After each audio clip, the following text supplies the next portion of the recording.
Good morning, everyone. I must thank Dr. Neeraj and Dr. Satya and all members for having me here. And also I must thank Mrs.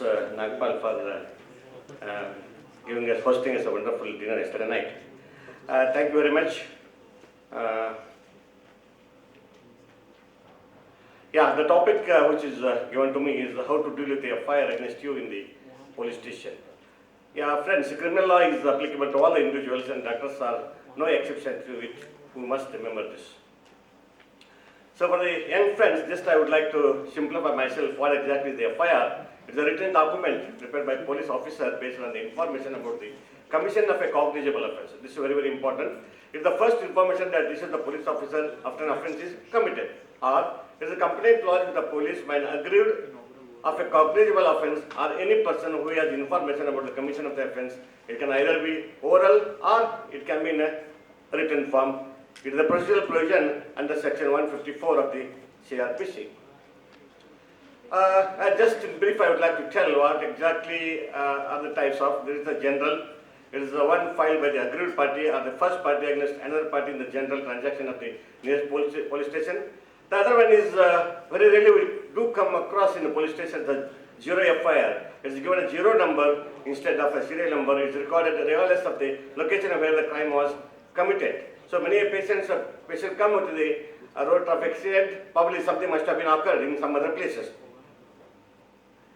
A cross counter FIR, the other party, the accused, may file an FIR against the complaint after the FIR is being filed. For example, any FIR is being filed against you, a doctor themselves can file for the cross or counter FIR, which rarely we do it. I urge everyone to take this into task and they themselves can file a FIR against the complainant.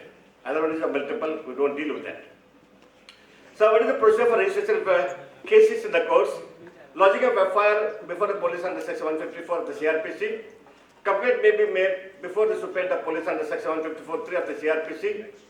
Direction for the FIR by the magistrate can be given under section 156(3) of CRPC and cognizable offence by the magistrate under section 193 of CRPC. A private complaint can be made before the magistrate under section 200 CRPC. So, what are the ingredients when the case is being filed against any doctor or a medical professional healthcare worker?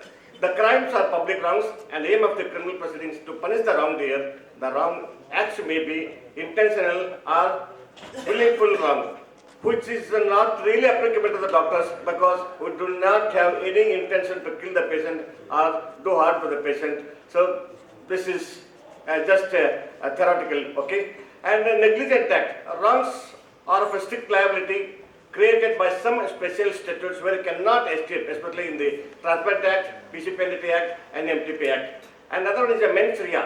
There has to be a guilty mind to prove in the court of law that he had a guilty mind, so then only he can be prosecuted under the criminal proceedings. Otherwise, this can never be, it cannot be. The degree of negligence is also very, very important. The high degree of negligence is necessary to prove a sense of criminal negligence under section 304A of the FAC. Every careless act of a medical man cannot be termed as a criminal, which I am going to describe in another 1 or 2 minutes. Okay. Many people they do not know, even the police people do not know what exactly is difference between 304 and 304A. The most of the times police authorities register the cases of medical negligence deaths under 304 IPC, which is totally wrong. Because of this, the recent past, so many medical casualties have happened in our own fraternity, which you have noticed. This is a non-bailable, so everybody becomes tense. Okay, there is nothing other than ending our life. That's what we have noticed. In fact, they should register under 304A, in which offence is bailable and doctor can be released on bail, which most of the advocates may not be doing it. They say that even though it's bailable, I have seen my own advocates asking huge amount to get the bail, even though it's bailable. Poor guys, they offer so many just to get the bail. This judgment was passed by Bombay High Court in the criminal revision petition, Mrs. Mrudala Deshpande versus State of Maharashtra. The basic difference is very, very important. 304, there is an intentional act of negligence. 304A, the act is never done with the intention to cause death. This is made clear in cases of Suresh Gupta versus Government of NTC as well as the Martin D'Souza case. So what are the defenses available to the medical fraternity if the doctor has been accused or is about to be registered IPC section 80, the accidents in doing a lawful act. Yes, we have a remedy for this. IPC section 88, acts done in good faith. And IPC section 90, consent which is taken in the criminal law, medical expert opinion, and grounds to pass the FIR, very, very important, but very rarely we implement through our lawyers when the FIR is being filed or intending FIR is being noticed by the doctors. If the doctor feels that FIR is frivolous or malicious, how to proceed? This is also very, very important. Filing for a copy of the FIR under section 157 CRPC for preliminary inquiry.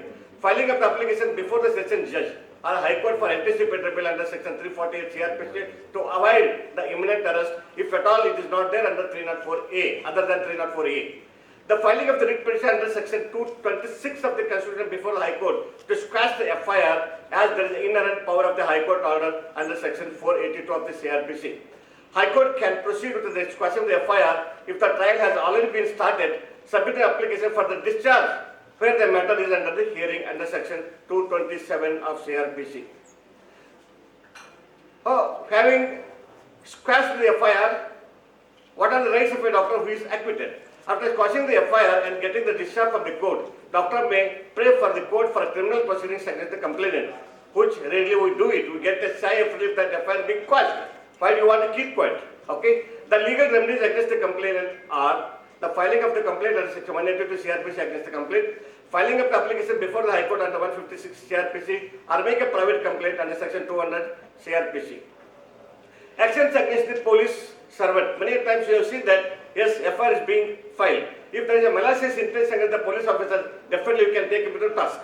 We often hear that the police misuse the rights to implicate our innocent doctor by showing fear of false FIR and harass them in the guise of legal proceedings. Here, doctors can exercise the rights against the police officer under section 167, imprisonment for a term which may extend to 3 years or with a fine or both. Under section 217 IPC, imprisonment for a fine which may extend to 7 years or with a fine or both. Under section 200 IPC, the imprisonment for a term which may extend to 7 years or with a fine, if at all you can prove that the FIR was registered under you, which is a malafide intention just to harass by the public servant officer, that is none other than police inspector or the investigating officer. But in the meantime, we must also note that it will be wrong to measure the police authorities on a single scale. Because if the doctor could prove, which is very, very difficult practically, that there are a malafide intention behind the imposing such action, then the legal action may be initiated against such a police officer, subject to protection of the available to the police authorities under section 197. They too have some protection because they have been given some immunity. So if it is beyond that, you can take action against him. Stuck.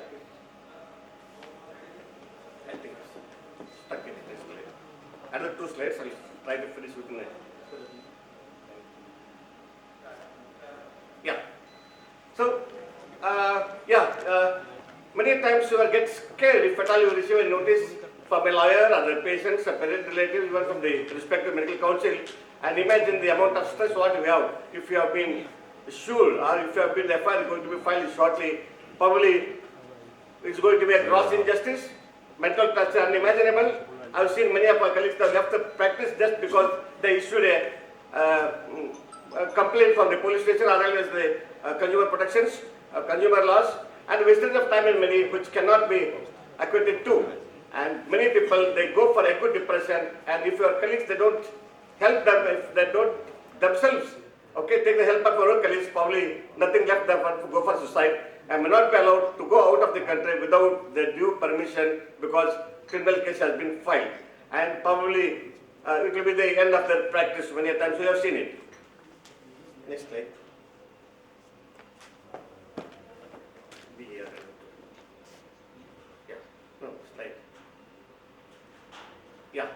Regarding the arrest of a doctor under section 304A, police officers should follow the guidelines which are laid down under the Jacopedi cases as well as the Martin D'Souza. Everybody knows it. A private complaint may not be entertained unless there is the complaint that produces a prima facie evidence from his colleagues or credible evidence. Then only the private complaint may be filed. And even if investigating officer should, before proceeding against a doctor accused of a rashness and relate act should obtain an independent medical opinion from the medical institutions, preferably of the same specialty, and he cannot be arrested in a routine manner because there is a difference between arresting a doctor and some other any other person in that. So it cannot be taken. If anything goes beyond that, action can be taken against the such officers. Yeah. Regarding, okay, doctors can move anticipated bail or can approach the High Court under 267 to 482 of the CRPC for squashing a FIR when charges were met, even in the 304(2) I am talking about. Expert opinion must for registering a FIR against the doctors. We have numerous judgments, High Court as well as Supreme Court. Rajasthan government has issued SOP regarding this. Chhattisgarh High Court, Krishna Dixit versus State of Chhattisgarh has given a beautiful guidelines. FIR cannot be registered unless there is expert opinion. And the Srinagar High Court, Jammu and Kashmir, Ladakh, the same thing. Delhi High Court squashed the FIR against the doctor for want of expert opinion, which is also very, very important because FIR may be registered, but if there is no expert opinion, definitely we can take this to squash it.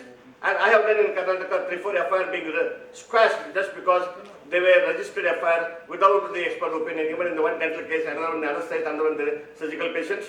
And Farooq Ahmad Bhatt versus Syed Badsar Salim. And Bijoy Sharma versus Biswas. This is very, very important. But many times we have seen that even the consumer cases and clinic cases, they write to the respective medical councils, and the medical councils, they direct them to register a case which is not there. Even they cannot do it, they have to refer it to the respective expert opinion, otherwise it's null and void. In conclusion, under section 304 of the IPC, it is important to establish a criminal intent, otherwise it cannot be, or that the doctor had the knowledge that the treatment could harm but did not take the necessary informed consent. Under section 304 cannot be applied to doctors on these grounds because the doctors, we are bound by the principles of bioethics, namely beneficence, benefit to the others, and also non-violence, that is, we do not do any harm to the patient. Even under these two clauses, we can escape if at all the FIR being filed under 304A.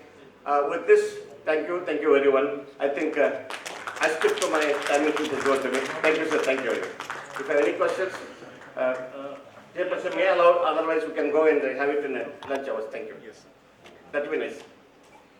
Yes, I want to say one thing that under 304 IPC, complaint against a doctor can be filed for culpable homicide not amounting to murder. Yes. So this is different from negligence. Yeah. This doesn't occur due to negligent act, but this occurs when the intention, as you have already uttered, that intention is to harm or produce grievous injury to the person. And 304A for criminal negligence. And criminal negligence charges are mostly limited to those cases when death of the patient has occurred due to negligent act of the doctor. And even in criminal negligence cases, now according to Supreme Court judgment, a police cannot file FIR or can prosecute the doctor unless and until he has taken permission from the medical board. So there is safeguard for doctor. Now. So there are many questions which are going to be asked to you. Thank you. And I'll request you to please address them for the audience, but downstairs. Yes, sure. All be. Thank you. Thank you very much. It was a very informative session. I thank my co-chairs and thank you, organizer, for giving this opportunity. Thanks. Thank you, Chairperson and speakers.